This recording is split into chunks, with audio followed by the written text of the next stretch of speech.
Good evening.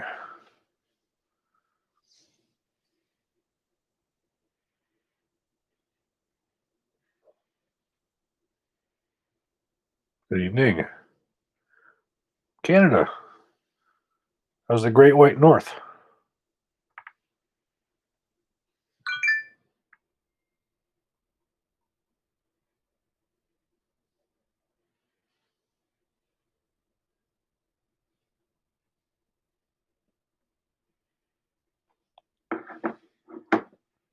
Wabash Valley. Georgia. Uh-oh, Chicago area. How you guys doing there? Hope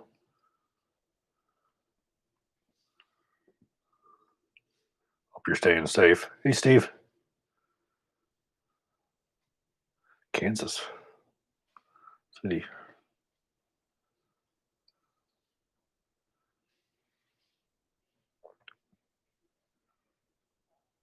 Arkansas. Canada.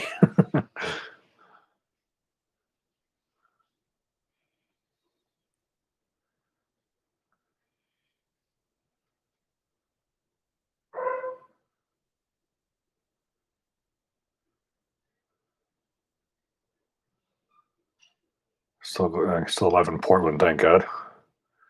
You guys are really in trouble over there.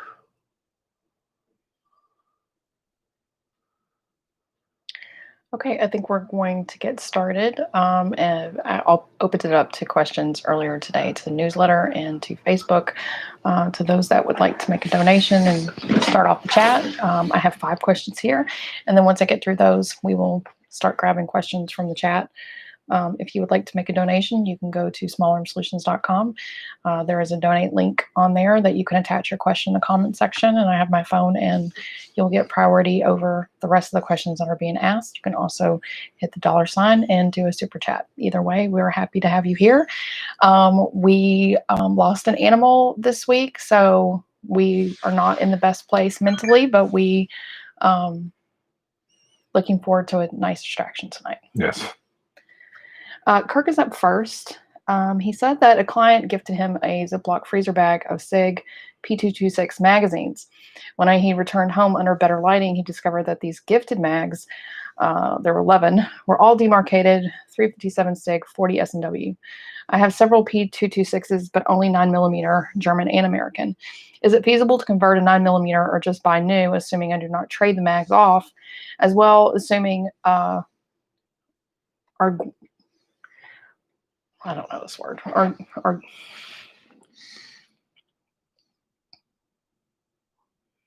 assuming that I do convert one of my 9mm to 357 Sig, will the slide of the 9mm tolerate the added stress of the 357's pressure curve? Well, first off, you're not going to be firing a 357 Sig in a 9mm. It's not going to happen. 357, you're going to be using a 40 caliber frame. So basically, you would be replacing your entire slide on your 226 if you want to do a conversion, and also your ejector, because that's a different location as well. So for as far as the magazine jack, I convert a 40 caliber into a 9mm. It's not going to work. That 40 caliber, the only thing that's interchangeable is the 40 caliber to 37 Sig. That's about it. So you would not be able to convert those. Hey, Adnan. We certainly thank you guys for all your sympathy for our losing a dog. As any of you guys who have pets know that their actual family members are not just pets. So we've had a hard time with this one. Yeah, that's why you're not seeing my face, Carrie. He keeps commenting about my elbow. I'm too sad to show my face. Steve, thank you for your donation. I'll look for questions in the chat tonight from you. Fletcher says he has a question about Sig Rattler. What do you think is the limitations of the Rattler, such as terminal ballistics? 100 yards with typical supersonic ammo? I saw the new Sig ammo made for the shorter barrels and 300 blackout. That short barrel, you're looking at 100 yards. It's practical. You're not going to get much beyond that. You just literally lose too much velocity. You get so much unburnt propellant. generally, as a rule, I would never go below 10.5 inches on a barrel. That's the absolute minimum. You're still losing a lot at that, but I think it's a little bit more acceptable. Um, but yeah, I would say about 100 yards would be the maximum you're going to get with that. It's really going to be more of a submachine gun than it is a quote rifle. Oh, this guy says, I understand. I had to put my 30-year-old horse down a few days ago. That's terrible. 2020 sucks. Yeah, so this year's horrible. Todd, thank you. I have a 300 blackout upper with a low profile gas block that has set screws. I know I can dipple the barrel where the screws are, but is there a better replacement that uses the drill and pin method that I can possibly install myself? Veltor makes one. There's a couple companies that make ones that I think Geisley also makes one that you once you install it and everything's all set, you can put a drill through it and then you can drill and pin it. There's a couple of gas blocks that are options. I do know Geisley has one of them, and I'm not quite sure who the other one is. Pretty much, if you've got enough meat anywhere, you can drill and pin them in different locations.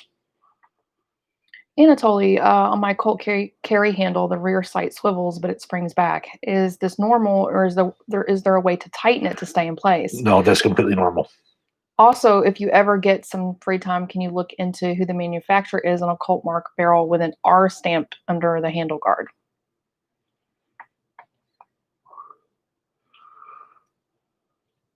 I can look into it. Yeah. R. Trying to think of what they're trying to think of who other than R. I know is Roscoe. Okay, Anatoly, I'm going to hold this one, and we will get back to you either tonight after the chat or tomorrow, and let Chris stick around a little bit for you. That must be more rain. If anybody who's living in Texas, we've got no hurricanes, but we're getting rain. Dustin says he wants to know, trying to copy the GAW A5, what handguard do you recommend? Well, GAW A5 would be a standard, small, the smaller style, not the M4 type handguards. There are several companies who are manufacturing replicas of those. The Colt handguards are different. If you were to look at an original Colt handguard, those suckers are indestructible. You can't squeeze them. The ones they make now, they're made out of a more stronger Zytel material, but they're not as stiff. You can go on to Brownells. Brownells has their retro handguards that you could use for that.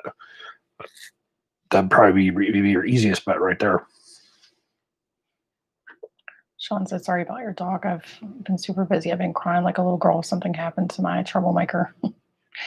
Yeah, we've been through it for over this last week. If anybody knows, our dog was completely fine a week ago. And then all of a sudden the next day, she was really not. And then we took her to the vet and they said to put her down. And then they said, no, there was a chance. And so we hospitalized her for 4 days and she ended up passing away. So it definitely have been through it. Yeah. Everybody knows you have dogs in your family. They're definitely part of your family. But and some of the Patreon people already knew about it because I posted their Q&A was supposed to be Monday, but Monday was the day we were either going to bring her home or know what was going to happen with her, and she ended up passing away that morning. So we had to bump that Q&A. So Patreon guys, you already know this, but if you haven't read that post, it is Friday. I believe I've set it for 8 p.m. So that you have that chat coming up too. You've mentioned before that you don't have many rounds through your SR25. Why don't you shoot it more?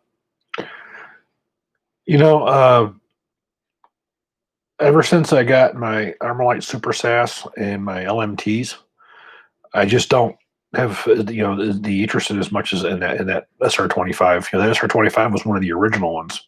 It was the original one. It was the first year that they came out.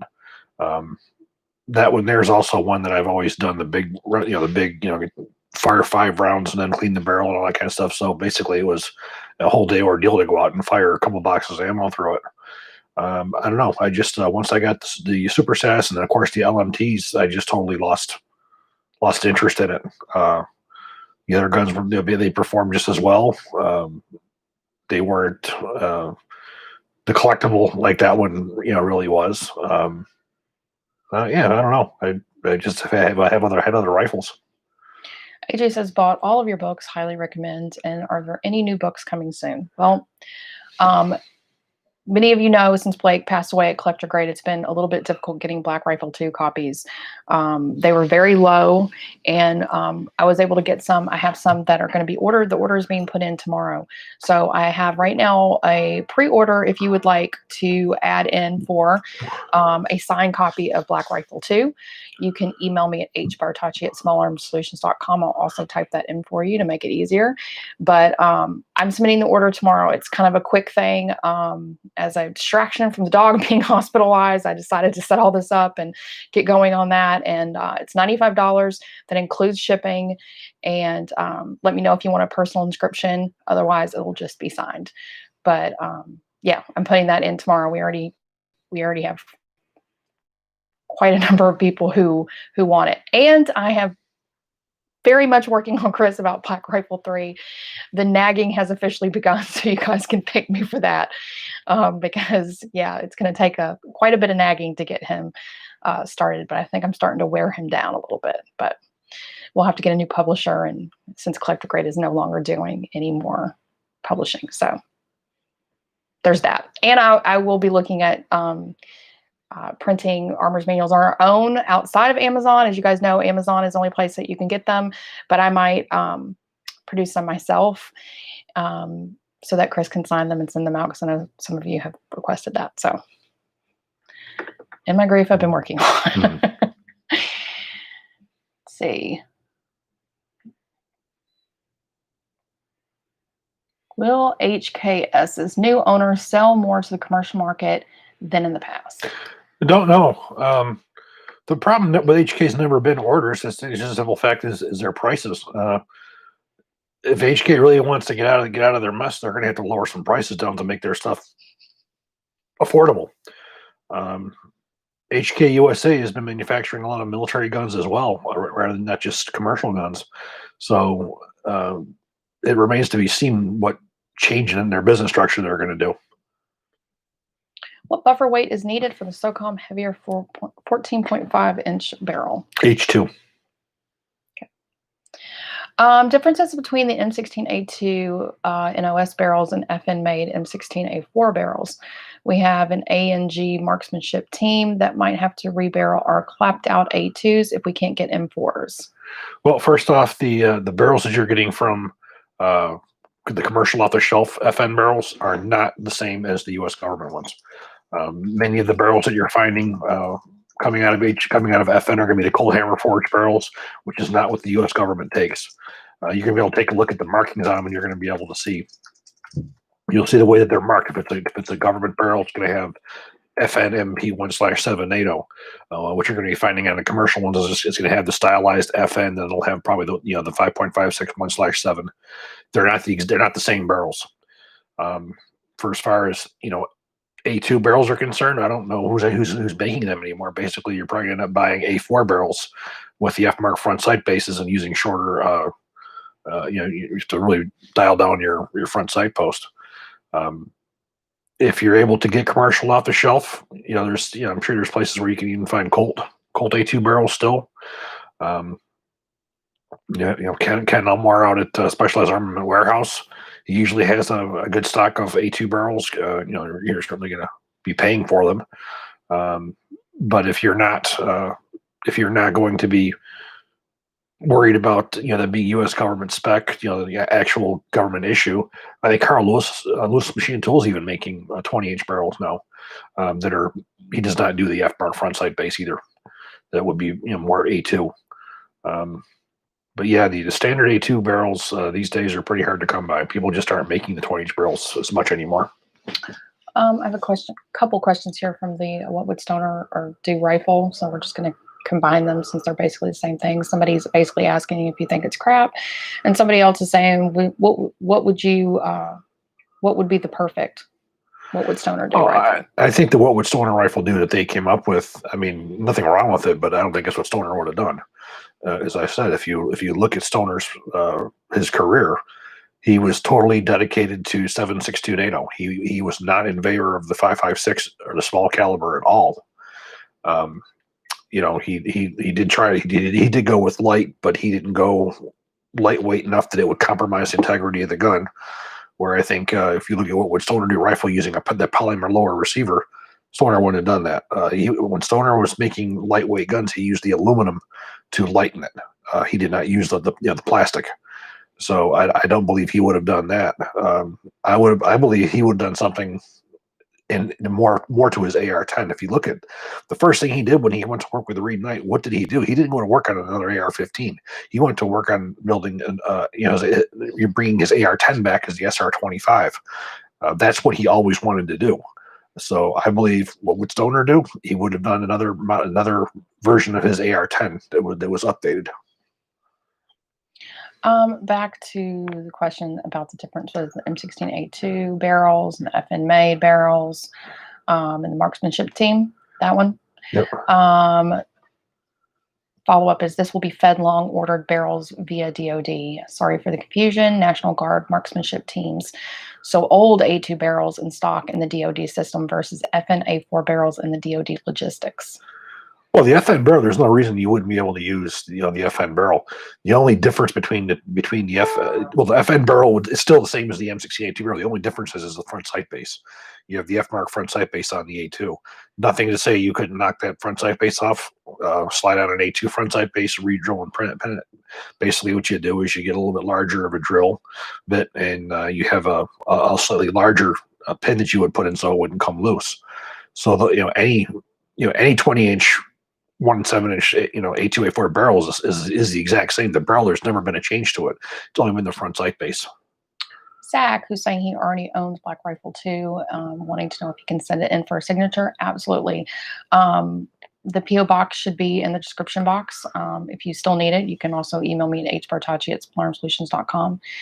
Maybe let me know when it's on its way, because I don't always get to the post office box as regularly as I should. And all we ask is that you send the return shipping, which for media mail is $4.50. So, yeah, that goes for anybody.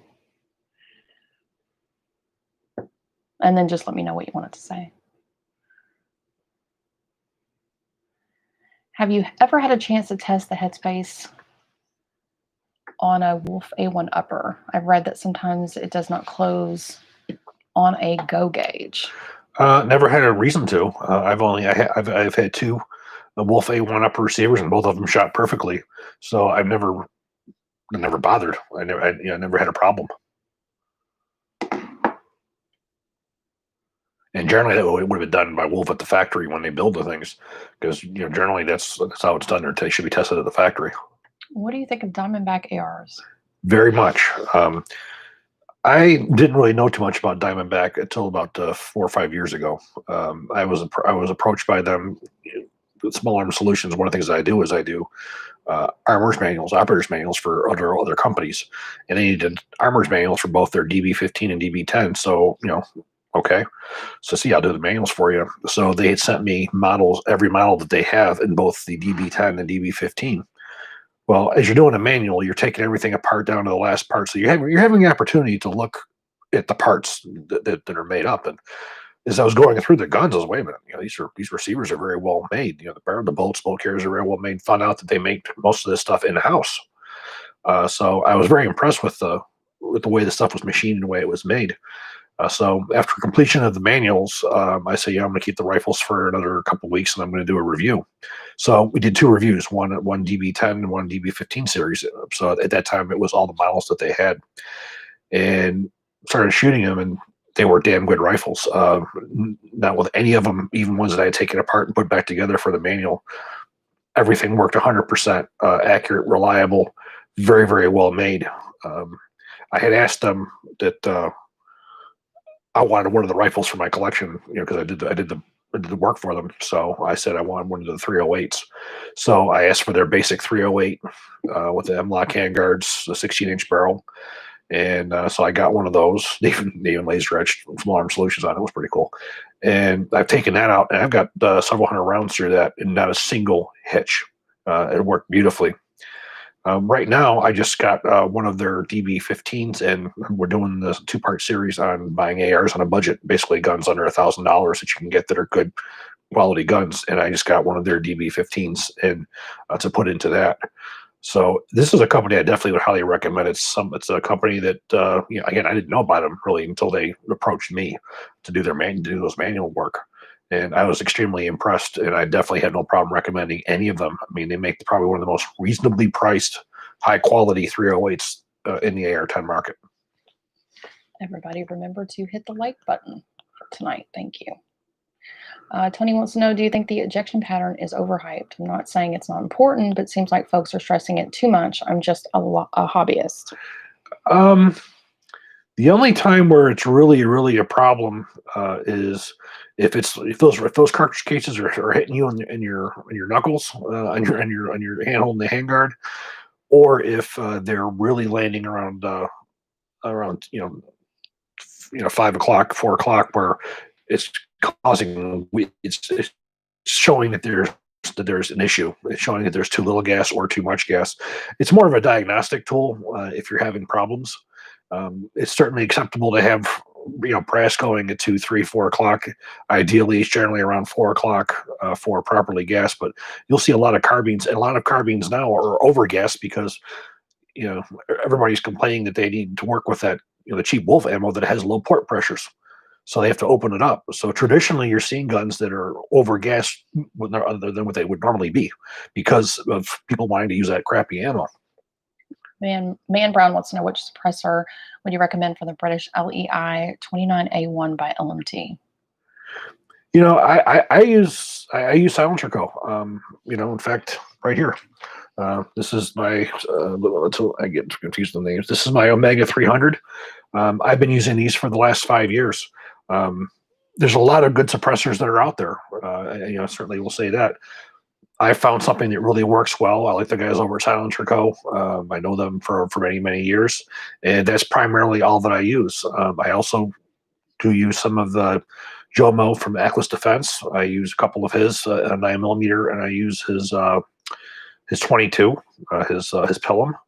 And I do have one of the Allen Engineering A5s for my Mark 12 Mod O. But for the most part, I use Silencer Co. And I've never had a problem. Their customer care is awesome.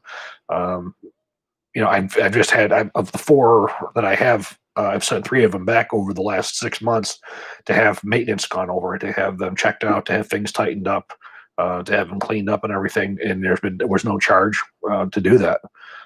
They take care of their stuff, and there's a very good chance that something goes wrong or goes bad, that you're still going to be able to use the same the outer hull, which is what's serialized, and they'll be able to replace the guts in the inside. So again, I'm not saying anything bad about anybody else's. I know there's a lot of companies that make awesome suppressors. This is just what has worked well for me, and I'm a creature of habit. I find a good company, somebody that makes good products and good service, I stick with them. Somebody said I'd just stick a burrito on the end of my barrel for suppression. Alex wants to know, what do you think of the SOCOM adopting the new Sig MG338, the new machine gun, new caliber? Yeah, it's certainly going to give them extended range. It's going to give them more firepower. The only thing that I'm really curious about is what the barrel life is compared to the 308. And there's not been anything really been publicized about that. But definitely getting more power than a standard 308, getting more range. I mean, it's certainly all around better cartridge. That's the only question that I have is just to see how the barrel life is compared to a 308. The guy that you helped with the marksmanship team, he says thank you. You saved him some embarrassment. Oh, I just hope I answered his question the way he wanted it. Yeah, it sounds like you did. Do you think Caracal USA will make the 817? I don't know. Right now, Caracal USA is busy making. They receive some very large government contracts, again, which not U.S. government, foreign government, which goes to show you that these are real guns. These are not just other black rifles. I think that their marketing has to get their shit together to get them more well known, because right now I think they're a well kept secret. It's a too well kept secret. Not enough people know about them. I do think once they get that taken care of and people start buying them, they probably will. But it's a matter really of them breaking more into that commercial market here in the U.S. What are the major differences between the Beretta M9A3 and the Beretta 92X? I'm not as familiar with the X. I've not gotten one in for review yet. Brent is one of those companies that I just have a hard time ever getting any guns in from. I do want to get my hands on an X to do a review. Unfortunately, I just don't have enough knowledge on the 92X at the moment to be able to answer that question. Nathaniel wants to know what's the best recoil spring, the Sprinko Tubbs Flatwire, Geisley Super 42, or JP? I would go with a regular mil spec one in an M4 or an M16. There is no reason for any of these. I mean, obviously, a flat wire spring is longer lasting, but the reality is buffer spring is not under a lot of tension. It's not a high stress part. It's something that you probably would never replace in your life. I can't think of other than seeing them military guns that are rusted or something like that. I've never really seen any issues with them. The standard government spring, some kind of ammunition. If you have a combat rifle, you don't want custom tuned parts. You want mil spec parts that are put in guns that are designed to work with standard military ammunition in any condition. So for realistically, stay with a U.S. government type standard recoil spring. It's not. I think you're just wasting money with all the other ones. Thank you, Connor. He has the question of the night. Love your content. What is so bad about the what would Stoner do rifle? I think it's a sporting rifle, and that's fine. Curious on your thoughts. I did not say ever that there's anything wrong with it. I just don't believe that's what Stoner would have done. That's not the concept of his life, the way that he did things. There's nothing wrong with the gun. It's a good sporting gun, as you said. I just don't believe that's the concept he would have gone after. That's knowing his way he did things, it just doesn't seem to me that it would be what Stoner would have done. Did the Taiwanese T65 rifle come out before or just around the same time as the AR-18 180? Oh, it was long after. Yeah, no, it was long after.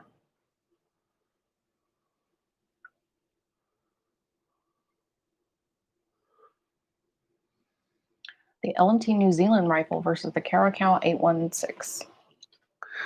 Two different rifles. A16's external piston, New Zealand rifle is direct gas. Now, when you look at the two of them, the main question is going to be, do I want to stay with one barrel with one caliber? Then either one. If you say I want something that's going to be modular, the New Zealand rifle, you're looking at the epitome of modularity, being able to swap out barrels, calibers, and so on and so forth. They are two totally different animals. If you're looking for a external piston rifle that is military grade, that you want one that you can depend your life on and leave it set up the way that it is, the Caracal is an excellent example. If you wanted to compare that to an LMT piston gun, if they were, you say, I want both rifles that are going to be the same, I have an LMT piston gun versus the Caracal, I say probably go with the Caracal because it's going to be far less expensive. It's going to do everything that you want. But you're looking at two guns that are very, very different animals. Someone would like for you to review the what would Stoner do rifle. I don't know that they would want you to. They probably wouldn't want me to, but again, I'm not saying anything bad about the rifle. I just don't. I believe that would be what he picked. Yeah, I believe that was a collaboration between manufacturers and these YouTube guys to come up with something. As a marketing, as a sale type rifle, which is what they did. Again, I'm just telling you, I don't believe that's what Stoner would have done. That's not the way that he thought. Does the A5 buffer system have any advantages over the regular buffer system in the AR-15? No. The buffer system that you're seeing in a standard rifle, that was designed to perfectly balance a 20-inch barrel with a rifle length gas system. It does it perfectly. There's no need to change that anytime. But when you go in with the A5, now you're looking at making modifications.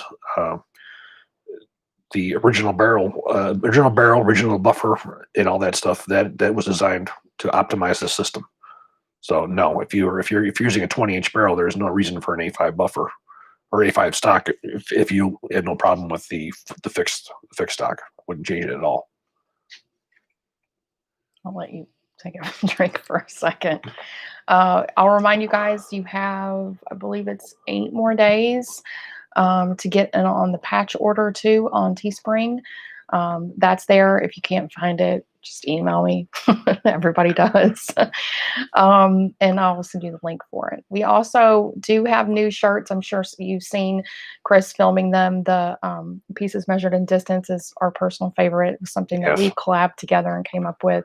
Of course, he did the saying. I just did everything else. But and we've also updated our t-shirts and our hoodies, like what he's wearing right now.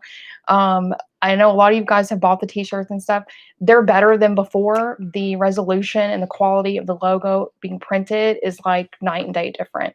So when these came in, he was like, "Oh my God, so much better." Yeah, so much better. So those are there as well. They look the same, but trust me, it'll be much better than what you've seen before.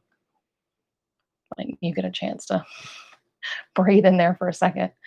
Do you trust PSA lowers? I was going to buy 2 of those or 1 Colt. Just wondering if Colt was worth it. No, you're paying for the name.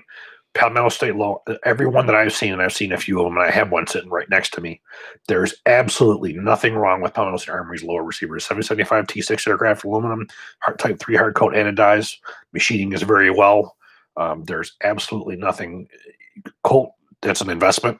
If you're looking for quality differences, no. The lower receivers are pretty much the same, unless you see somebody who's doing a shoddy job at machining or not having decent quality control and making sure everything's drilled where it's supposed to be. But no, I have no problem at all with PSA lower receivers. I can't get my Wolf A1 running well. What buffer did you have a success with? Mine has an H in it, and it runs perfectly.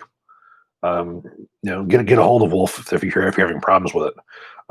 But ammunition, make sure you're using good ammunition. I don't use Wolf ammunition. I don't use low port pressure ammunition. These guns are designed to fire 5.56 NATO pressure ammunition. For as far as the barrels that were made, because the barrels that come on these Wolf are American-made barrels. I don't know particularly how those gas ports are drilled. All I can tell you is I have never used Wolf. I only use Black Hills or Lake City in mine, and it runs perfectly. Eric wants to know, any benefit of using M855 over M193? Which round would you consider to be superior if you had to pick one in regards to accuracy, soft tissue damage, armored target damage, armor penetration, and barrier penetration for SHTF? Well, I'll tell you the truth, my SHTF mission is Mark 262 Mod 1 because I am far more concerned about tissue damage, accuracy, precision, and long range than I am barrier.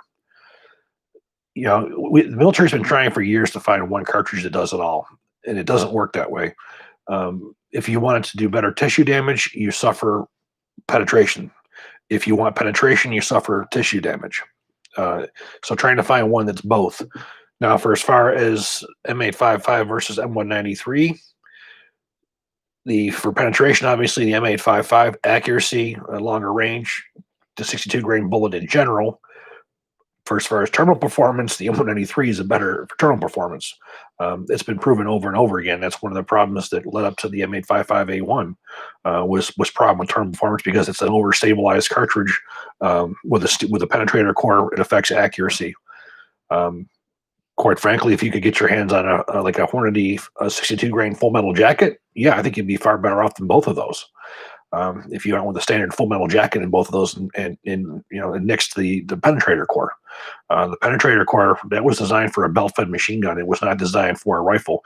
And basically, it's always degraded the potential accuracy of the rifle because of the way that it's made. If that penetrator core is not perfectly centered, it throws a center of gravity off, and you could have 4 shots that are decent pattern and then have 1 flyer.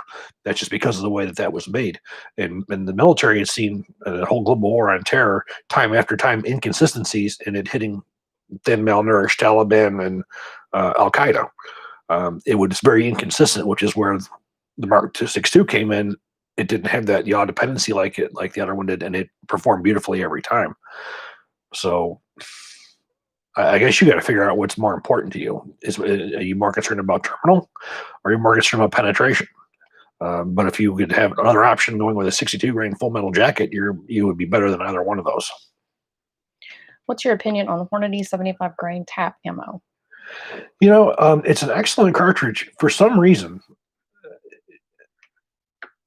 any gun that I've ever shot, I tend to always have better luck with the Sierra OTMs than I did the the Hornady's for precision accuracy. Now, other performance, there's it's excellent. There's no issue. For precision accuracy, I don't know what it is, but I have a lot of Hornady tap here. I've used it in the past, and I use it to test guns every now and again. But I don't know. It just the Sierra OTM tends to always give me just a little bit more better performance. Um, would that performance make that much of an overall difference? No. But when you're trying to get the potential out of a rifle, you want to get the tightest group that you can. But there's absolutely nothing wrong with the tap ammunition for as far as military and police applications. It's excellent. It's the tap line is probably some of the best ammunition out there for law enforcement use. ASIM Solutions, he's saying, now I have a difference. I know what is needed since they are the same price. I can send you some pics of our A2s with KSC M5 rails and flat top uppers if you need them. Always interested in seeing stuff. So you can send that to me at hpertachi at Small Arm Solutions. I'll forward that over. See if he needs to add anything else to his comment. Our numbers are up today. Holy cow, 320. Make sure you're hitting the thumbs up. Please hit those thumbs up. Any thoughts on the Luther AR? I've been told they are the Wyndham weaponry to DPMS's Bushmaster. I have not really seen any of their guns. I've seen their stocks, and I've seen a lot of their spare parts. But I can't say as I've really seen any of their guns yet, so unfortunately, I really can't answer that question. What is the diameter of a standard commercial civilian 16-inch carbine length gas port in the barrel? Just moved. Is there any difference between the M4 M16-12-A4? This is a difficult question because I can't give you numbers. And the reason I can't give you numbers is when I worked for Colt, I signed an NDA with them that I would never give out any of their technical data. So unfortunately, those port diameters fall under technical data. Colt doesn't like me. I don't want to get sued. Let me tell you this. We don't have anything for them to take other than guns. So they would too. But I will tell you this. Every gas port for a barrel length, the gas port diameter is based off of the gas system length and then the distance from the gas port to the muzzle. The shorter distance you have from the gas port to the muzzle, the larger the gas port has to be. So the longer that the system stays pressurized, the better. So for a 16-inch barrel, you will have a smaller gas port than you will a 14.5-inch barrel. For a 10.5-inch barrel, you will have a significantly larger gas port than a 14-inch barrel. And when you start getting into those 10.5 versus 11.5, your difference is you still have a slightly different diameter in the gas port, but you're going to have more dwell time. The more time you have from the moment it hits the gas port to the muzzle, that pressurization is a major important. That's why I would tell you don't go below a 10.5-inch barrel. That's as small as you want to go, and it's always longer the better. Steve, I was just thinking the same thing. But, when I ask him questions like that, I get a very elusive answer because my background was a paralegal. So I always have questions like that too. Steve wants to know, is your NDA with Colt ever able to expire? See? I can't think at any point that they would allow me to use their technical data. There's an expiration date on it. As I said. And then he can write a book. Colt secrets. Well, you're looking at their intellectual property, and the military has gotten sued because they've left that information out. That's how the M4 sole source came, is because they leaked Colt's technical data out. So it's just something that I did sign, and they don't like me, and I don't want to give them any reason to come after me. What pistol would you recommend for a first-time pistol buyer for $300? Most around that price seem junky, wondering if any are good. You're really better off at least going a little bit more. It's going to depend on what you want. If you're looking for a semi-automatic pistol, take a good look at the IWI Masada. That's a really good pistol to take a look at. The Kinnick, whatever you want to call it, it's not a really good one to take a look at. That are in those price ranges. They're inexpensive, but they're not cheap. They're pistols that I think you would be able to use well, use reliably. I think those are your top ones I would take a look at. I'm quite fond of the Masada and the Connect. Both of them are really, really well made pistols. What's the best prism optic? My buddy keeps recommending an ACOG. There's a lot of really good ones out there. ACOG is the Cadillac. What really separates ACOG is that they're built for like a tank. You're using 775 T6 grade aircraft housings, same as the rifle. You have two different kinds. You have the red dots, then you have the Trigicon. You'll have the fiber optics as well. You look at Vortex; they make a great red dot type sight. You look at Sig. Sig makes very good red dot sights as well. I use those. Holliston's one I'm trying to get my hands on right now to do some testing on. I hear a lot of great things about them. Of course, you're looking at Aimpoint. You're looking at EOTech's more. That's more of a holographic than it is a red dot or a prism sight. There's a lot of really good ones. It depends how much money you want to spend. Yes, I mean Trigicon really is that's one of the top ones. Leupold makes a beautiful red dot scope too, but you're looking at $1,000. So I guess it's a combination of how much money you want to spend and what you want to do with it. Do you have any experience with Knight's armament suppressors? No, I have used the M110 on a couple occasions, and I've used the one for the Mark 23 on a couple occasions, but they were very, very limited. For someone like me, I don't have an FFL or SOT. I have to work with somebody, so I can't get suppressors in to test and go back and forth. So it's a little bit more difficult. Pretty much, I use what I have, and that's generally how I do it. Since we're about at the halfway mark for all of you who just came in here, I have a pre-order right now for Black Rifle 2 books signed. I'm submitting the order tomorrow. I've already talked to Susan over at Collector Grade.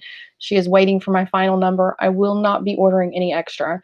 We have a very small margin of, I don't think you guys realize how much we spend per book, because Chris's royalties, he gets like $3 per book because it's so expensive to produce this book. And I've had a few people even ask if it was paperback or hardback. No, it's hardback, library grade, very expensive to produce. If you guys don't have it, you definitely want it for your library. We don't know how long Collector Grade's going to be around, if there's an end date now with Blake being gone. We're thankful that we were able to get some more. They'll come signed, and yeah, tomorrow, if I don't hear from you by 5, yeah. I'm only ordering enough for the people that have pre-ordered. Adnan on Donor Box. Thank you, Adnan. He has 2 questions. First one is regarding the accuracy difference between a cold hammer forged barrel versus a traditional button cut rifle barrel. How big a difference of accuracy dispersion is there between the 2 barrels? Colt had done a lot of testing when the cold hammer forged barrels came out, and so did Picatinny.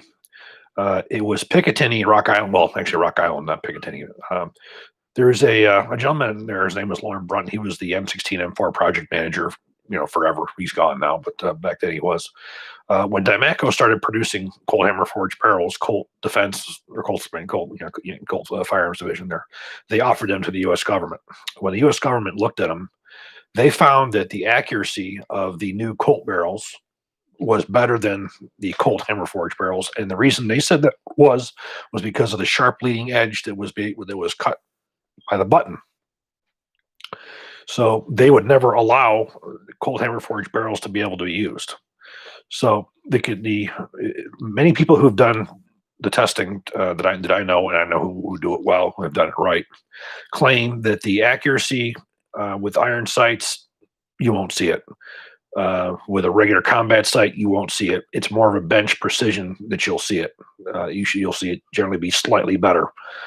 But I think for the most part, in a military barrel, you won't really see that much of a difference. It's more of just a precision. The cold hammer forged barrel does, and nobody will argue, give you a better service life because you don't have that sharp leading edge. It doesn't wear as fast. And of course, the stress relief on the metal and so forth. So my opinion is that for a military barrel, I think it's a better barrel. Is it enough where I would go out of my way to get it.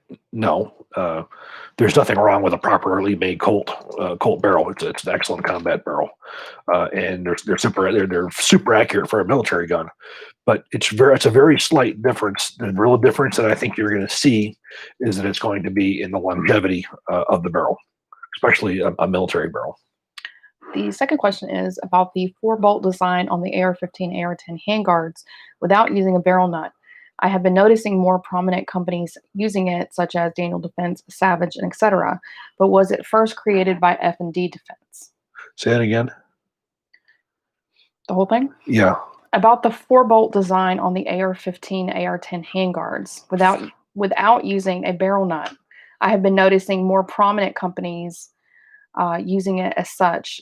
Daniel Defense, Savage, and etc. But was it first created by F&D Defense? If I'm understanding you, you're talking about. Do you want to look at it? No, Okay. I think what you're asking me is the barrel nuts that don't utilize the scallops, because the barrel nut, that's the only major thing that's changed with these companies with the handguards, is they're no longer using the scallops on them. So basically, you don't have to time the gas tube. So if I'm understanding you correctly, I'm not quite sure who was the first one to go with it. It's a better design because you can get proper torque. The one with the scallops, you start off at 35 foot-pounds, and then basically you're tightening till you align the scallop so you can get your gas tube in there. And just that tightening can get you up to the 80 foot-pounds or even above. So when you're using one that does not require that calibration or that timing, you can get a proper torque without over torquing. So it's a major benefit. I think that's what you're asking, Ed. And if not, text her again or email her again, and I'll see if we can get this right. I have a DPMS AR-10 with an 18-inch rifle Cranian barrel. It's overgassed with M80 kicking out shells at 130-ish. What would you do to balance it out but stay 100%? What I would do is I would contact Lewis Machine and Tool. I would get a hold of one of their one of their SR25 type or their 308 buffer tubes. The buffer tube will be able to take the standard M4 buffer, and you use an H3 buffer in it. The buffer tube is longer. The DPMS utilizes, if I recall, a standard mil spec buffer or receiver extension, and that means you have to use a much shorter buffer because it's a 308. If you use the original or standard AR-10 type buffer that's longer, that will allow you to use standard M4 buffers, and with an H3 that should give you enough resistance and weight to slow that sucker down a little bit, quite a bit. That's a problem that happens with when companies want to utilize mil spec receiver extensions on 308s. You get bolt carrier bounce too. I'm sure if you were to put your gun on high speed camera, you would see all kinds of bolt carrier bounce, because it's a cheap way to do things, and you don't have to get additional parts, and it's commercial. It's not full auto, so you're not dealing with bolt carrier bounce causing mechanical issues. So companies do it. Proper way to build an AR-10 type rifle is to use the proper receiver extension buffer tube that utilizes the standard AR-15 type buffers, M4 type buffers, and utilizing an H3. In fact, LMT sells both the receiver extension and the buffer and the spring. You can get the whole setup from them. Tony wants to know how long till Colt makes good revolvers again. God knows. They don't have the technical people they did back when they made them. They don't have those same people that are making them. It's a whole new production line. It's a whole new way of making making the revolvers. When they came out with the new Python, quite frankly, I don't think they should call it a Python, because if it was a Python, it would be made the exact same way that it was originally. They made all kinds of modifications to that trigger group, or the trigger in that gun, so it was completely modified. So, and in my opinion, it's no longer a Python. I know Colt's has been doing quite a bit to try to improve, but not necessarily to what people's expectations are, especially for their price tag. I wish I knew that answer. I wish I knew when they were going to get off their asses and start designing new firearms, new pistols, and making improved ARs. It just the R&D there is just dead. There's just nobody left there to do it. I'm looking for a new rifle and debating between the LMT Defender CQB MRP or Centurion Arms CM4. Also, if I can't get a Mark 262, is it worth buying the Mark 12? Yeah, well, the Mark 12, it's just designed for the 77 grain. I mean, the Mark 262 is ideal for it, but you can use any 77 grain in it. For as far as the other two, That's a hard one, huh? that's a real hard one.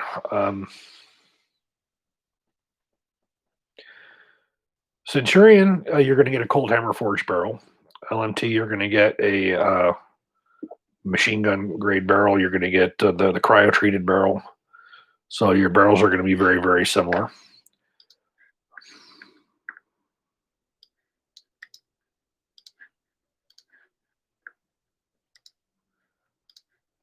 Well, I can tell you, price wise, you're better off with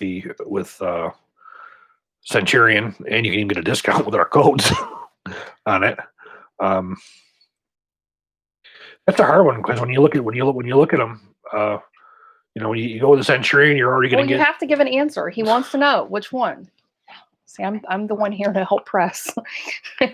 It's like asking him to pick like a favorite. I think he'd probably be able to do that. By going Guns are harder. with the Centurion, you're going to be able to get a lot more options.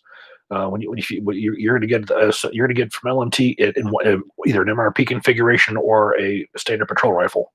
With Centurion, you're going to be able to get one of his rails, the free float, and it's going to be lower cost. So I guess I got to tell him Centurion.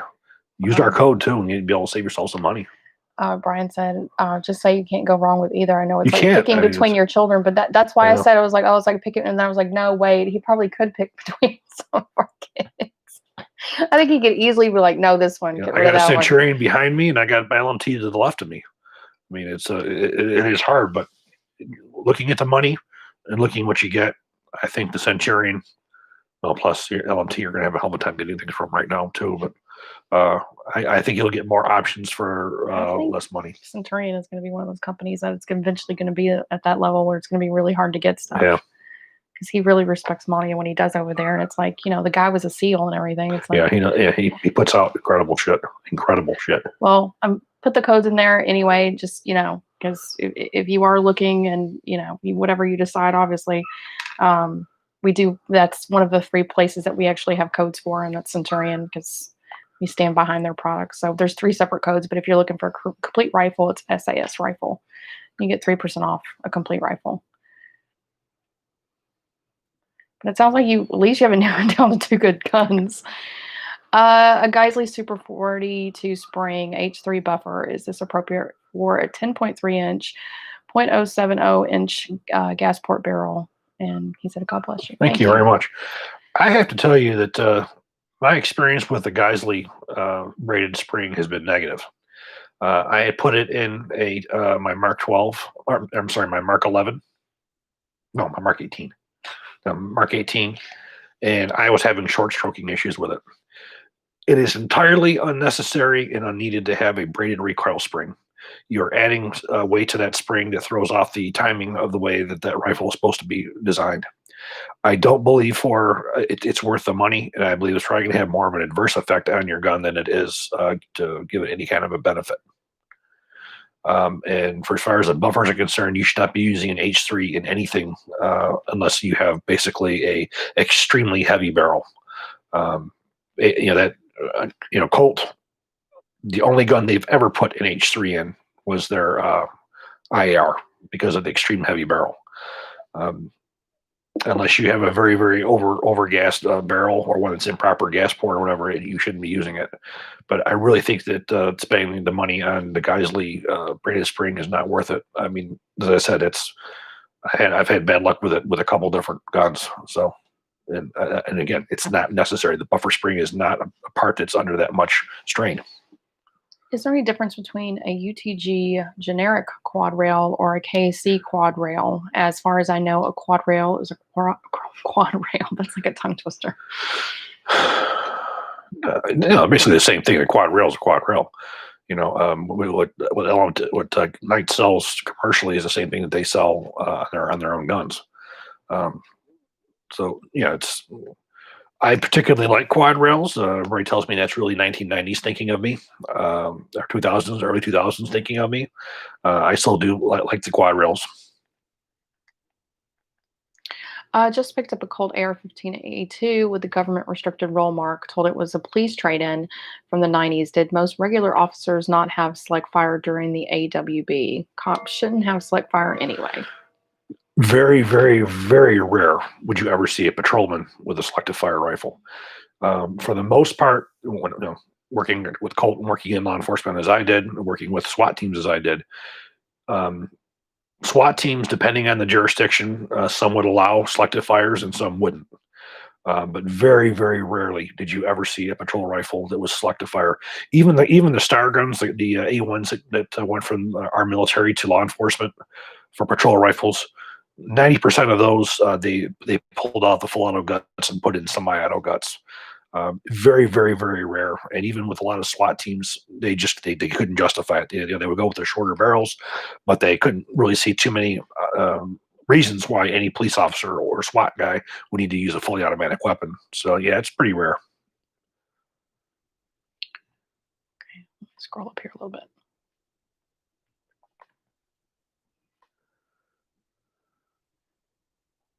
Well, what are your thoughts on the 6-hour M400 tread rifle? Very nice. I did a review on one maybe over a year and a half ago. In fact, one of the upcoming videos you're going to be having is going to be on the new Sig Tread 762. It's an excellent rifle. It gives you all their higher updates. Their receiver with the built-in QD detachment points. Very good quality barrel. Drill and pin gas block. It's an excellent system. I highly recommend it. Again, I have a video on it where you can go and see a full review on it. Doesn't hammer forged barrels require seasoning so it slowly relieves the stresses in it? Require what? Seasoning so it slowly I can't even talk tonight. Slowly relieves the stresses in it. Well, seasoning, shooting. Not that I'm aware of. Military barrels are not designed to be broken in. They're designed to be used immediately. So, I mean, I guess if you're trying to get precision accuracy, I think you would have to break it in like you would anything else and, keep it clean and do all that kind of stuff. But generally, these barrels aren't designed for that. They're designed to be used as combat barrels, rapid fire, not for precision. Don't the M110s and M110A1s have CHF barrels? Nope. I don't believe the M110 barrels were hammer forged. Now the HK ones probably are the M110C, but the Knights barrels were not. Speaking of monolithic uppers, I feel that LMT is stifling the market with their patent on monolithic uppers. Their patent expires in 2026. What are your thoughts on this? Well, it's like anything else. It's like a lot of Colts patents. Once a patent runs out, it runs out. Then everybody's free to go after it. Carl Lewis was a pioneer. He really was a pioneer. He was way ahead of his thinking back. The unfortunate thing is it took Carl's it took the MRP several years to catch on. Now it's in its prime. You're looking at something that was designed in 2004. I don't think that he didn't have the reach to get his products out there. I mean, the day I saw it in 2004 when I was doing Black Rifle 2, I publicized the hell out of it. I wrote about it. I was the first one to ever write about it in Small Arms Review. I even did an American Rifleman article on it. It took too long, and it's unfortunate for him that now that it's really taken on, that he's only got a couple years left. Please do not spam the chat. I say it all the time. If it's been a few minutes, you can ask your question again, but we have over 350 people in here. If you ask your question 4 times in 5 minutes, then I'm just not even going to pull it. And I pulled it anyway, and then I scrolled down and saw that you sent it 2 more times, so it's annoying. Please don't spam the chat. Should I make a Mark 12 with a Colt M4 lower, or should I use any other lower to make it? If I was doing one, believe it or not, I would go with Brownells and go with one of their retro A1 lowers because it will give you the proper A1 look. You use a Colt M4 lower, it's going to be an A2 pattern, which really wouldn't be accurate. You really need an A1 pattern. So quite honestly, I think I would go with the Brownells, their A1 lower.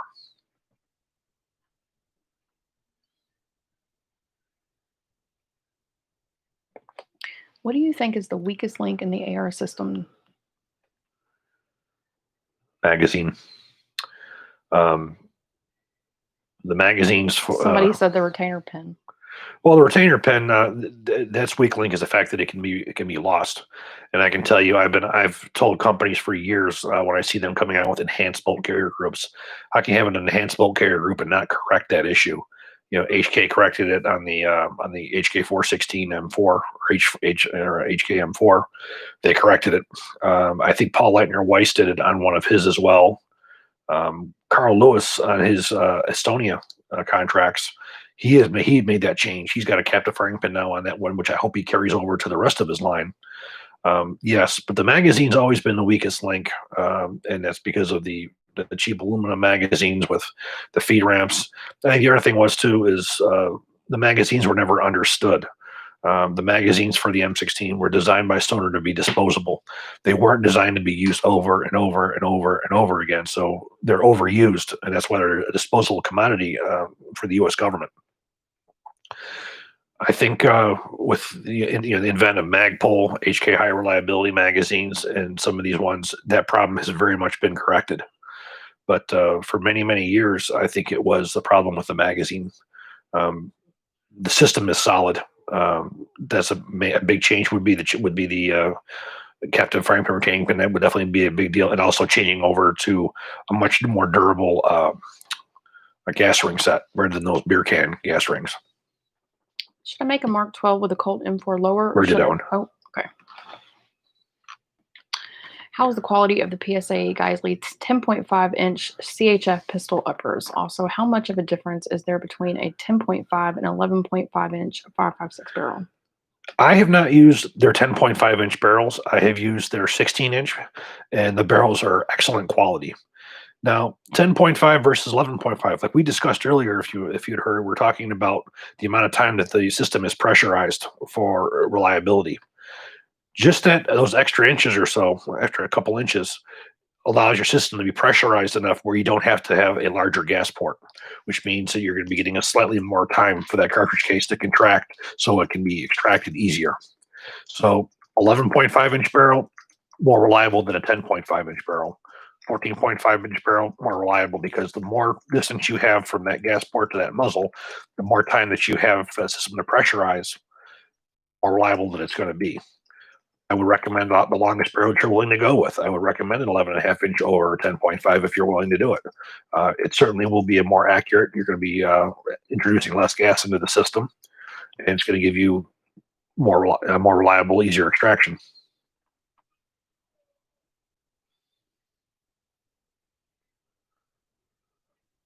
I mean, add one more thing too. If you look at the gas port that's utilized on the SOCOM barrels, that is a much larger gas port that is used by most manufacturers. That gas port was insisted upon by them for use with their system in different conditions and whatnot. There's a big disagreement between Colt engineers and them and other engineers and them. So for the most part, a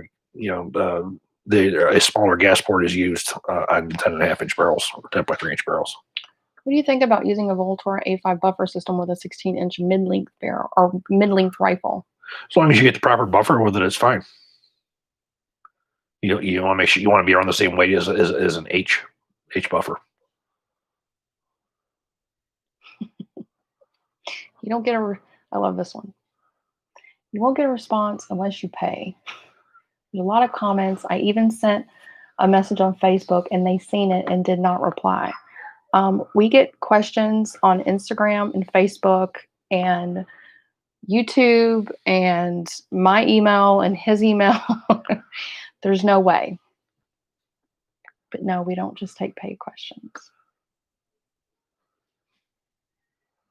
That's why I'm scrolling through your questions right now. And Caleb, if you would have asked a decent question, that's what I would have read because that's what I'm looking at right now. Bye, Caleb.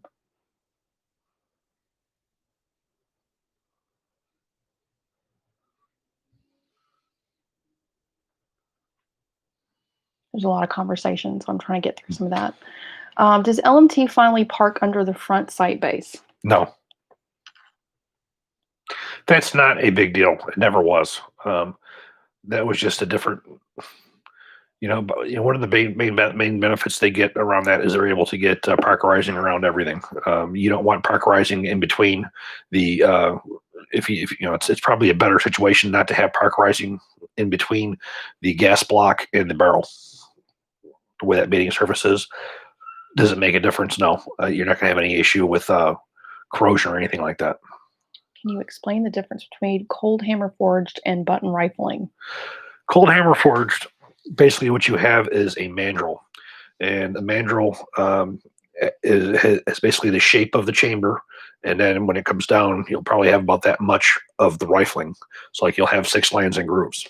So basically what you have is a mandrel. You have a pilot hole drilled in the barrel, and you have the mandrel that's put in, and then you have all these hammers that are banging on the metal, and as it's banging on it, it's making the metal stretch, and it's pulling through the mandrel, so you're imprinting that rifling on there. And then at the end, you already have your chamber that's in there as well. So it's all done with the use of a mandrel, and the hammers. Then of course, when the barrel comes out, then you have to basically machine down your outer diameters, and then cut your chamber rear and all that kind of stuff, and thread it and so forth.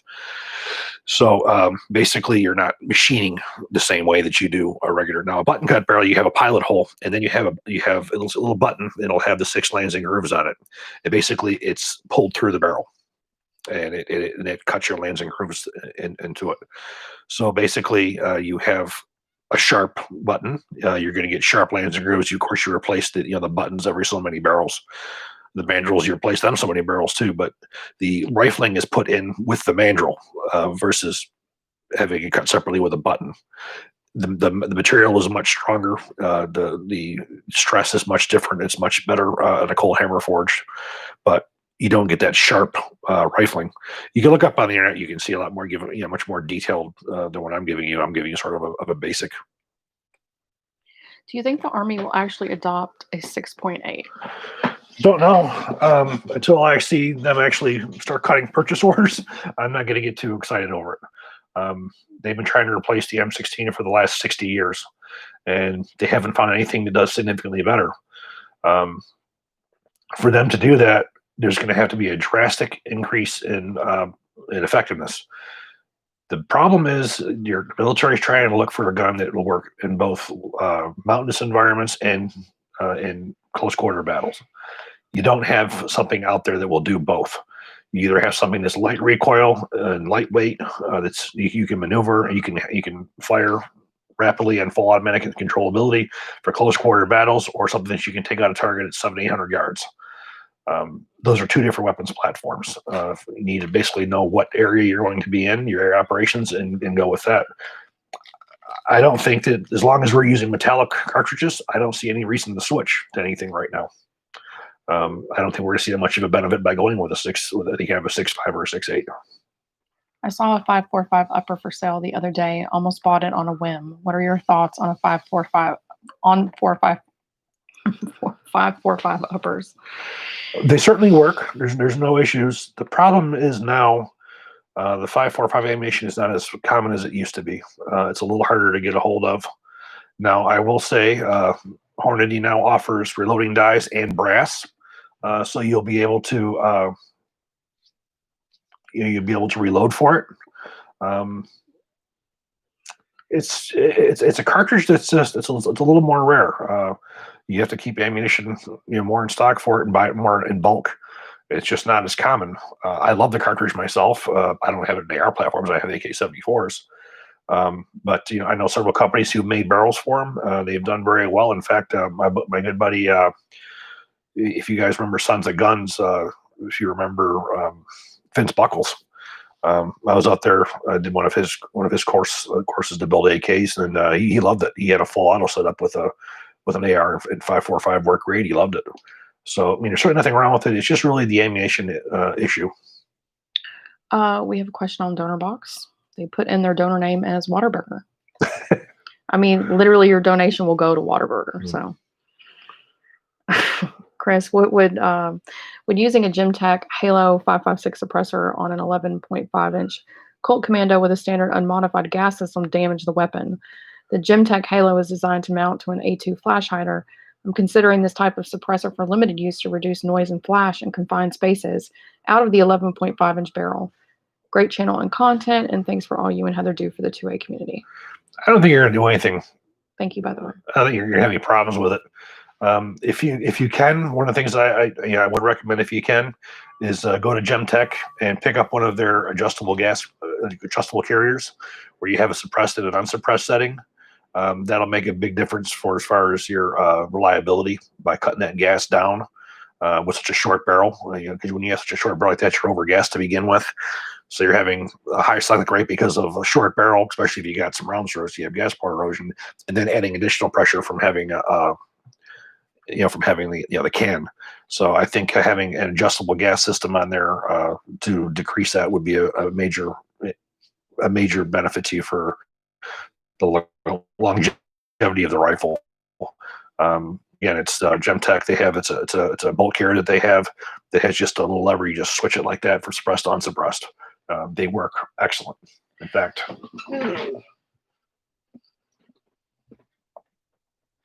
that so far you can still show right here. If you see, we have a system right here where you just flip it over from suppressed to unsuppressed. This is what you would want to get. Oh, well, that's so handy. Connor wants to know, is there a PSI rating for gas tubes? Is there a max pressure for different gas tubes? Is there a PSI limit for rifles like the AR-18 SCAR, etc.? Basically, well, first off, when it comes to gas tubes, you have a military specification for materials, heat treat, and all that kind of stuff. And that's what's very skeptical in the industry. Unless you're with a company who does regular selective fire guns like LMT or Colt, chances are you're getting a substandard gas tube that probably won't take the heat.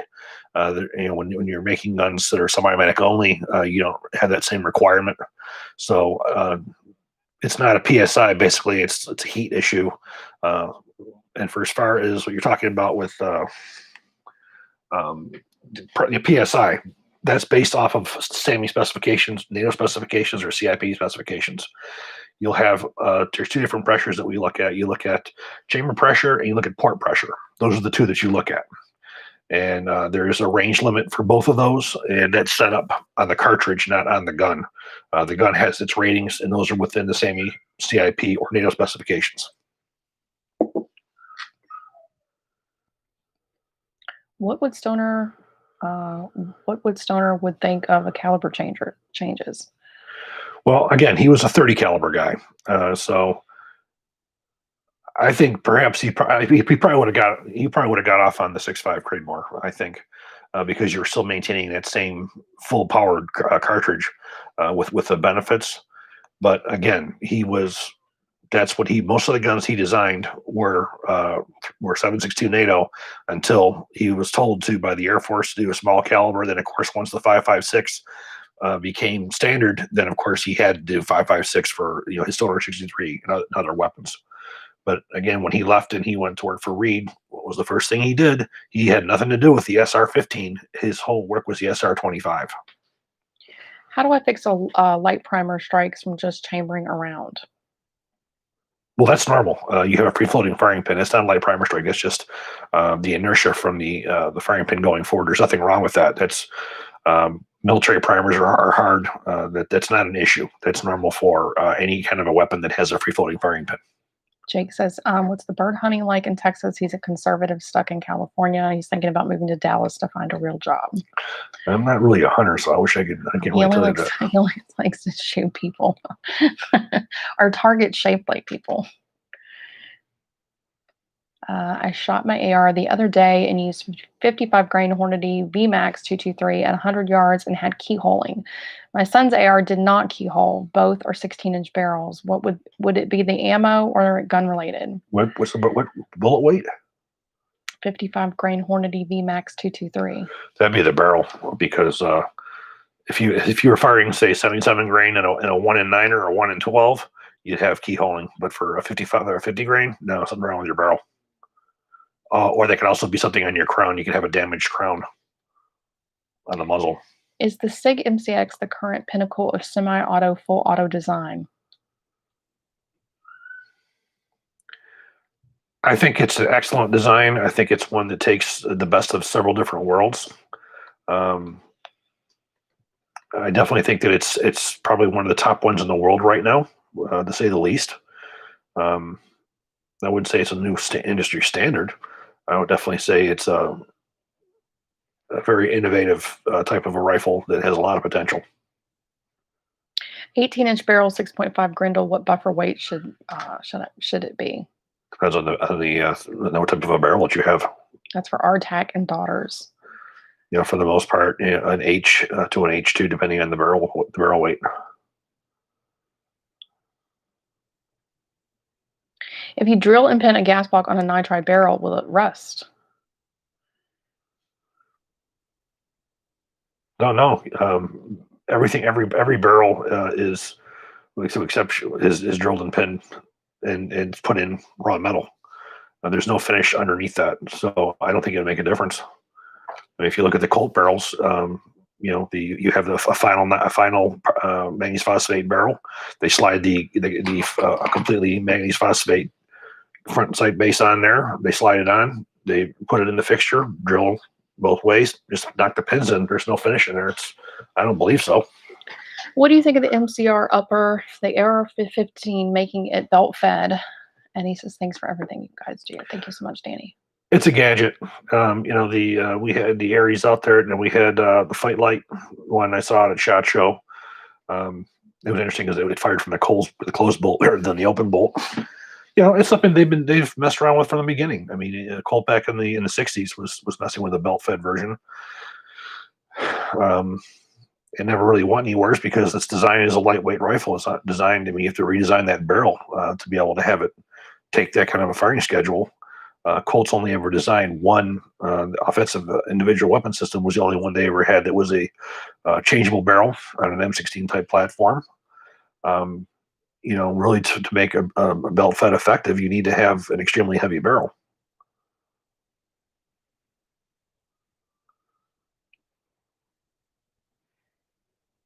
Sorry, filtering through a lot of conversations. Here's one. I put together a 10.5 pistol PSA upper. So far, I put 200 rounds through the gun with 0 malfunctions. I've noticed the brass hasn't hit the brass deflector one time. Is that normal? Yeah. Depending on the rate of fire and how the gas system is on it, yeah, it could clear it before or it'll hit into it or spec into it. The higher the rate of fire, the more apt you are. The higher the cyclic rate, the more apt you are for the brass to hit it. CMMG Mark 57 with a proprietary FN mag lower, or just use lower and conversion mags. The one that I had, I did a video on it. I had some, I think they were Pro Mag. I think they might have been Pro Mag. And then I had some actual FN magazines, and they both work perfectly well. So, you can use either of the magazines are reliable. It's a very reliable system. This guy's saying thoughts on LMT. David, welcome to the channel. You can definitely search through our library of videos. There's lots of LMT videos. He's been making them for a very, very long time. They're my favorite in the industry. They have been for, since probably 2005, 2006. And we have a censored video on LMT that's on Patreon that only Patreon people can see, but I can't say anything about it because Chris will be like, no, shh, be quiet. But it's a video that we had to take down because of other reasons, but it's available for Patreon.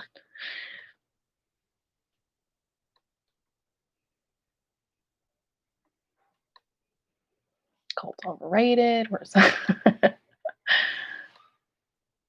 Somebody said, oh, that we've had questions that we've answered for free. Yeah, that's what I'm scrolling through now.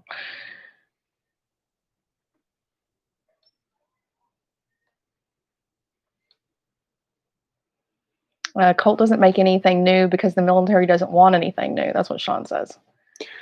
No, that's the problem. They're not proactive. Of course, then when the government does come out with something, Colt has nothing to show. Then they say, oh, we don't have enough time to design it. They should be driven by in the international market, not by just the U.S. government. And as you can see, that even with the U.S. government now, they're not doing so well. They're getting a few foreign government contracts here and there, but they have nothing to offer the current defense market. People want guns that are better than the M4. They know there's M4s out there that are better than Colt. They want handguns, modern combat handguns. Colt has nothing to offer. They're becoming very non-viable in the industry right now because of that lack of R&D, that lack of manufacturing what they're supposed to.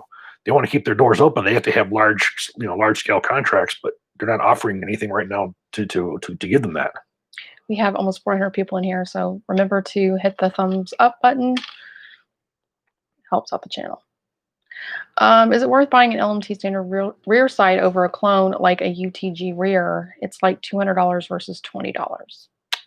I think it's pretty irrelevant. I mean, if you want the real stuff, you buy the LMT. If you want something that's usable and you don't want to spend the money, I mean, there's a lot of stuff out there that other people will clone. It's just not the quality. But yeah, I don't think it makes much of a difference. Sorry for spamming my question again. You guys can absolutely ask your question more than once. It's just like I have certain people that will come in here and they ask the same question over in literally just 3 or 4 minutes over back to back to back. And then it completely loses where I originally leave off because I try to go back to the top and continue on for, all these other questions that are coming in that aren't paid that get asked. And so they're not overlooked. He wanted to know, would you be interested in reviewing one of the new ZPAP AKs? Yeah. Yeah, absolutely. Do you have one? No. Yeah, if you got one, there's several guns I'm looking for right now. Why don't you tell them? I mean, while we're on here. I've been looking for a. I do have here a POF USA P415. I'd be looking for one that's not modified, an original one. Anything that's any B&T guns. Be looking for some of the Smith & Wesson 59 series. We got 5906. Any kind of Valmet rifle, any kind of Modi AK, any kind of HK 93, 94, 93, 91. I would be looking for any kind of Beretta BM59 type, M1 carbine. You wouldn't mind taking a look at something like that. Any Beretta of the newer Berettas.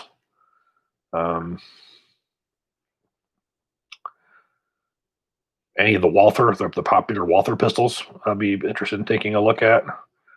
Let's see. So you can just send me an email at hbartacci@smallarmsolutions.com if you would like to lend us a rifle for review. Just bear in mind, it usually takes 2 to 3 months to do it, just because you have to go to the range with it, and we have to do the filming and photographs. It takes a long time to actually, complete a rifle from start to finish. So bear that in mind when you guys are so generous to do that, and then I will send you the FFL information for that. The guy, apparently he just bought one. It's coming into his FFL. Any of the early Berettas too, the 92Ss, SBs, I'll be interested in as well. Is a Brownell 601 lower the correct lower for Colt GU 5 upper with an M4 profile barrel? It could be. You'll find a couple different ones. You'll find ones that are original 601 built. That were conversions. The thing about the Air Force guns is it's really hard to say it was this way, because there's a lot of guns that were always pieced together by those guys. You can find some that were the original Model 01, some that were the XM16 style. Then you'll find some that are the standard M16 style. I think you'll find them in all 3 different configurations.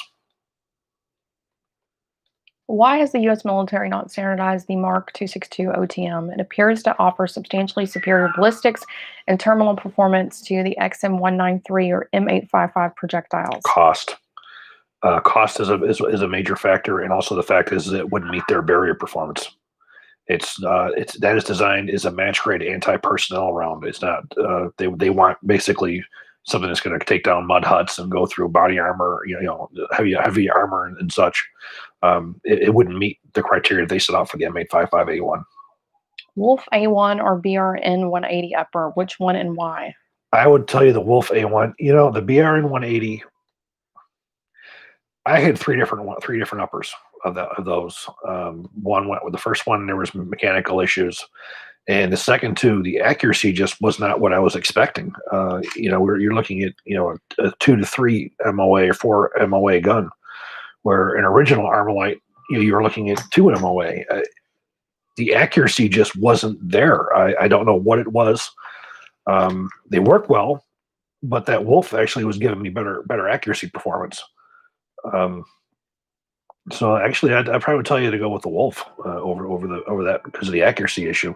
If you're looking for something that's close quarter battle, 100 yards, 200 yards, and you're looking at 4 to 5 MOA to 100 yards, and that's acceptable to you, yeah, the BR-180 is fine. But I was very disappointed with the accuracy of the BR-180. Sean says, I've answered thousands of questions for free. Sean's amazing in here. He's always like, he's always moderator. Well, I'm the moderator. I'm the bitchy moderator nobody wants in here. But Sean's like your in chat technical guy. Thoughts on P80 frames? I like my Glock frames as Glock frames. I don't really have much of an interest in making custom Glock guns. Does that mean there's a quality problem? No. It just means that for me, I like my Glocks to look like Glocks. I'm not really into custom making my own. So there's nothing wrong with them as long as they're made properly and everything is molded properly and proper materials. But I've just never really messed with it because I like my Glocks to look like Glocks. Thoughts on Colt Canada IUR? Beautiful. Unfortunately, they got sued along with Colt by Carl Lewis for patent infringement. That was sort of done. It was separate from the Colt one-piece upper receiver. They've had very success, but Colt Canada has been very successful at selling them overseas. When I was over in Denmark for Lewis Machine and Tool, I did the classes because when Denmark bought the M203 grain launcher from Lewis Machine and Tool, I was sent over there to do the armors and operator training, and we were putting them on the IURs, and they were using them standard issue. Also, because of that issue, there was a special one that was made for Denmark because there was a hook that came down on the back of the IUR upper because it was designed for the Canadian grain launcher. They ended up having to take that off so the Danes could use the M203 grain launcher and move the 203 back so they could have the proper location. One piece upper receiver, it was great. It's very nice. Unfortunately, we can't get them here in the U.S.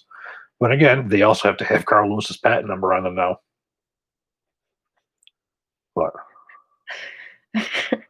It's like the nicest comment, but then I read that their username, and I can't help myself. I'm deeply inappropriate. You guys don't see that, but that's my personality. He will attest to that. So he says, "Sorry for the loss. Love the channel and dynamic. Thanks for all the two of you do. Please keep it up." But his username is Biscuit Whisperer. I don't think that those are the kind of biscuits you get at Whataburger. I think it's a different kind of biscuit. Can I use the Knight's Armament 200 to 600 rear and M4 front BUIS on an LMT MWS 308? Sure. They're all standard. What is your personal favorite AR trigger? I've always been a big fan of the Hipperfire. They're very, very expensive, but they're very, very nice. On a combat type rifle, I prefer single stage. For a precision rifle, I prefer double stage. And for a double stage, I tend to go with Geisley. However, Monty Leclerc Centurion has his own double stage now that I just received, and I'm actually quite fond of it, and it's probably half the cost of a Geisley. So those are probably the two biggest ones that I utilize now. But then again, a proper mil-spec government trigger for combat rifle work isn't bad either.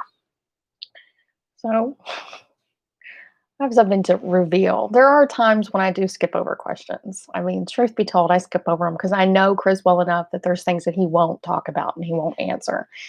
And then there's questions that I know he doesn't like answering. So I will kind of feed through some of them.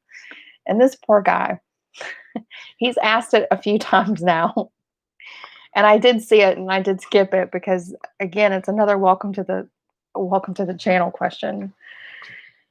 Have you ever owned a Glock 41? And if so, what are your thoughts compared to any 1911? I hate 1911s. That's what I'm gonna say. Welcome to the channel, and I do Hector. own a Glock 41. I own a Glock 41. I also own a Glock 20. I do like the 41 because it's a longer barrel. It's gives you a longer sight radius. Gives you a little bit more accuracy.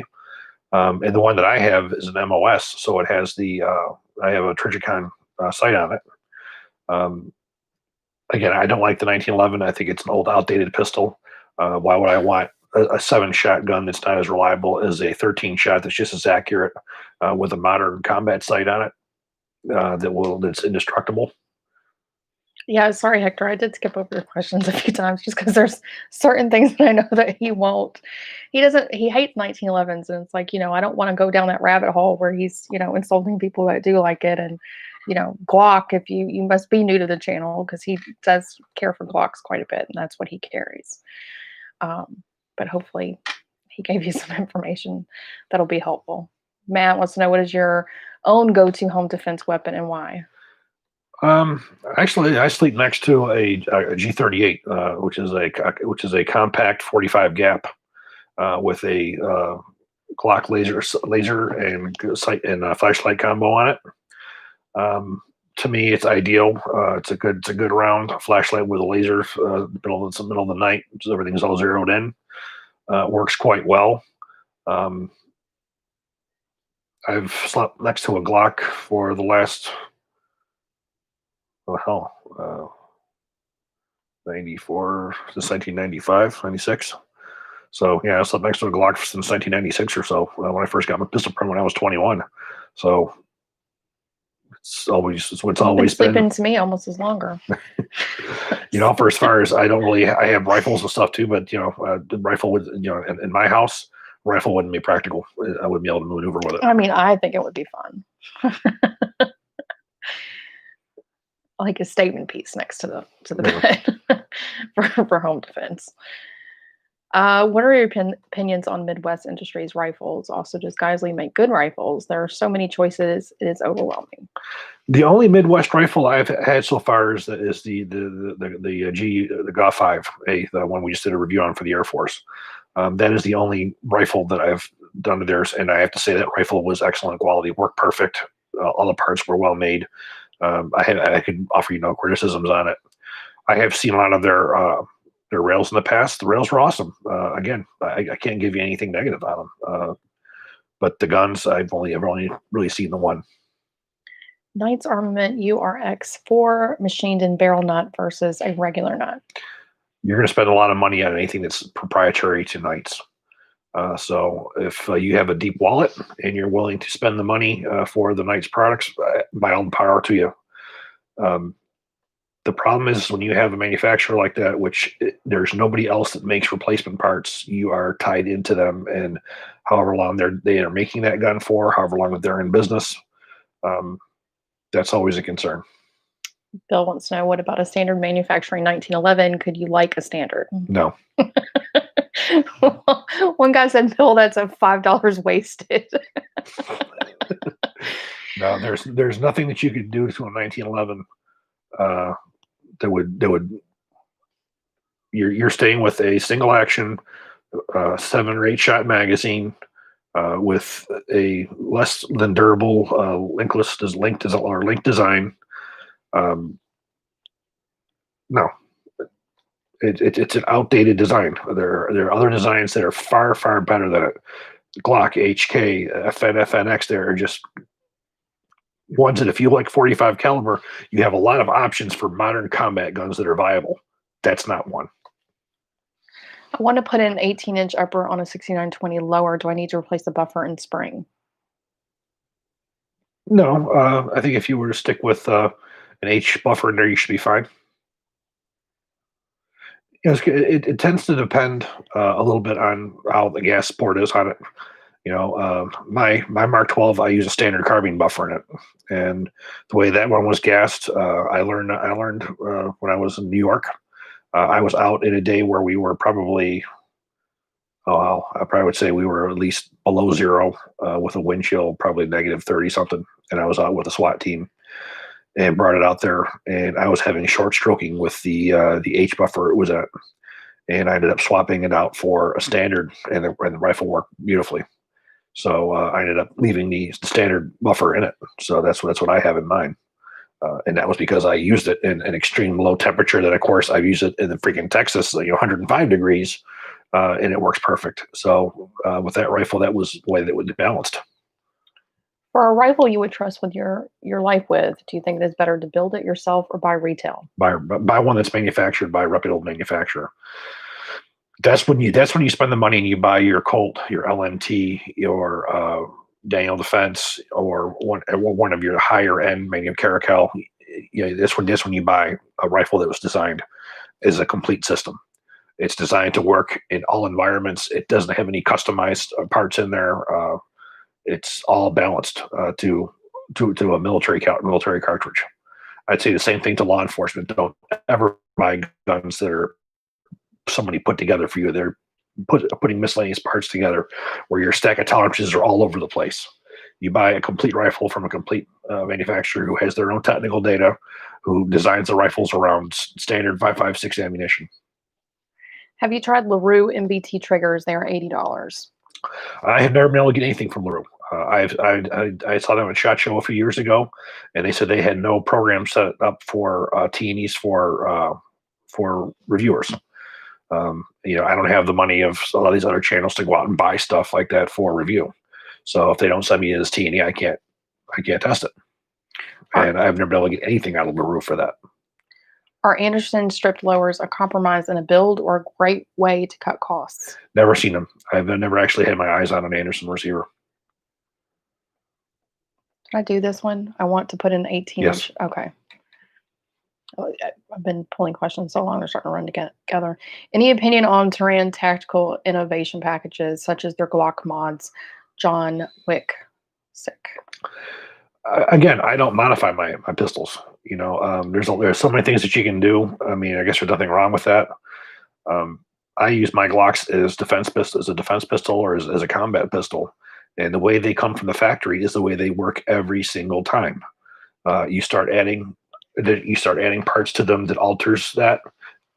Altering the barrels, altering the recoil spring, altering the striker springs, the strikers, the connectors. You are taking a risk at the gun not working at a time when you need it. So it's just something I don't mess with. I leave my combat pistols the way that they come.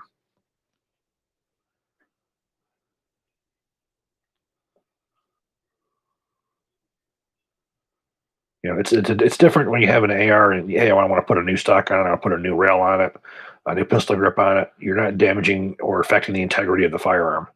It's all different when you start swapping out bolt parts and barrels and gas blocks and things like that. And that's when you're actually making alterations to the mechanism itself. That's when the issues come into play. Okay, guys, I think we're going to shut it down for tonight. Remember, if you would like a signed copy of Black Rifle 2, you need to send me an email at hbartachi@smallarmsolutions.com, and I will send you an invoice for it. I am placing the order tomorrow. Yang, I'll pull your question before we go first, but so we have that tomorrow. I don't know when or if I'll be able to get any more after this, but I know you guys have really been asking for it. I'm surprised there's still anybody left that doesn't have it, and then some of you just want it because you want it signed. It also makes a good Christmas present. I know people give them out as gifts. It's never too early to think about that. Yeah. Yang's question. From a few months ago, Kalashnikov posted a video to claim the AK is more reliable than the AR in general, especially certain environmental conditions. What are your opinion? The M16 has been used in every every inch of the part of this world. Every extreme cold, extreme heat, desert, jungle. I don't believe for a minute that the AK is any better than the M16. If you were to see real reliability tests and durability tests, you're not going to see as much of a difference as you would think. In fact, even if you look at some of these, ones that were done for enjoyment, some of the in-range stuff and whatnot, and you'll see how mud tests, the AR beats the AKs in those tests and whatsoever. A properly made M16, M4 is every bit as reliable as any AK. If you look at the durability of the barrels and whatnot, if you look at a standard Romanian AK, which is what you're going to see like on any battlefield in the Middle East, you're going to see that the barrels don't last long at all on full auto fire. These things overheat. Barrels will bend. They catch on fire.